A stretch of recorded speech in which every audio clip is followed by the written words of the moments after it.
Hey y'all, and welcome back to our channel. So we are finally diving into decluttering our one-car garage, and as a family of 6, I can definitely tell you it is extremely difficult to fit all our stuff in here. So notice the only extra space we actually have is pretty much a walkway to get from outside of the house to the inside. So it's really stuffed in here, and unfortunately I feel like we use tons of these things, so I wasn't even sure if I'd have anything to declutter when we started out. So we started by taking everything out of the garage, which was definitely one of the easiest part of the process.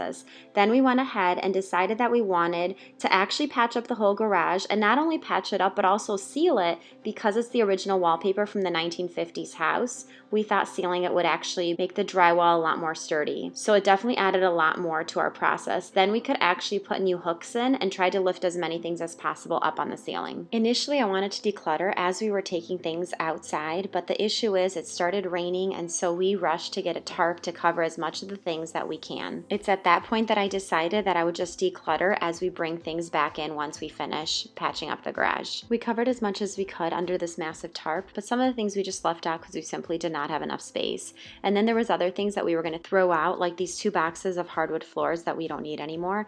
And obviously we already started a huge garbage bag that, notice, it's already full. So I assume many of you could probably anticipate this, that when you don't know what you're doing, it takes a lot longer. So even though I have an idea of how to patch up things, I thought it'd be quicker to do it with my hands. I tried, and then I realized even though it kind of seemed a little quicker, it just felt more messy. And so I went ahead and I started doing it the proper way with an actual tool for it. I do want to add that I have tried organizing this garage almost every single summer since we've lived in this house, and it's never actually stayed. So I was hoping that this would be the final round where the garage would actually stay organized, because we would install permanent hooks and permanent locations for everything that is housed in this garage. I'm showing you a lot more detail of the pre-decluttering process, and that's because I want to show you how straightforward and simple it is even to spray paint or patch a garage. It's really straightforward, and I'm pretty sure you can do it with just a little bit of help from YouTube. So my husband was just so helpful in the process. He was able to seal the whole thing, and I was able to actually start painting as soon as it dried. This salmon color was my attempt at using up some old paint that I ended up mixing together, and the color just didn't turn out right. So unfortunately I wasn't able to actually count everything that we got rid of,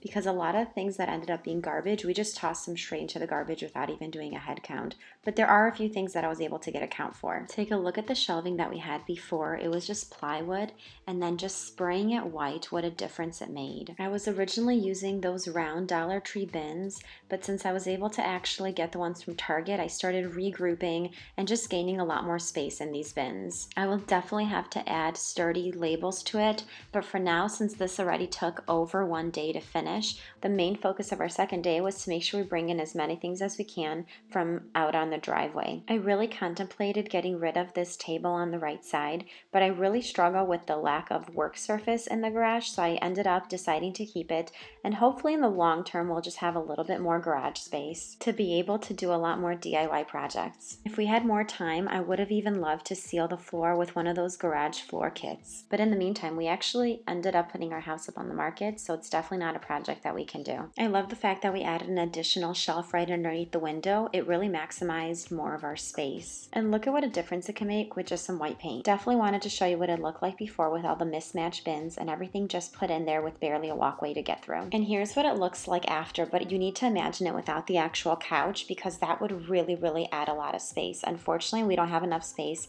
for the couch to be inside, so we had to move it into the garage for our showings.